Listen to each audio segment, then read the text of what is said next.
Ano po ang gagawin ko kung hindi na gumagana ang scale ko? Siguraduhing palitan ang mga baterya ng pabrika.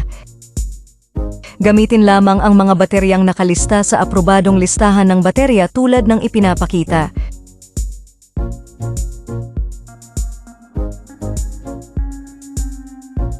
Siguraduhing linisin ang anumang kalawang mula sa ibabaw ng mga kontak ng baterya upang matiyak na mayroon kang isang solidong koneksyon.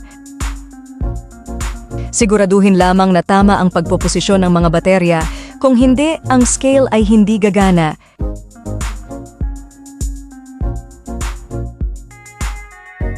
Palitan ang baterya sa loob ng 3 araw kapag ang scale ay nagpapakita ng LO.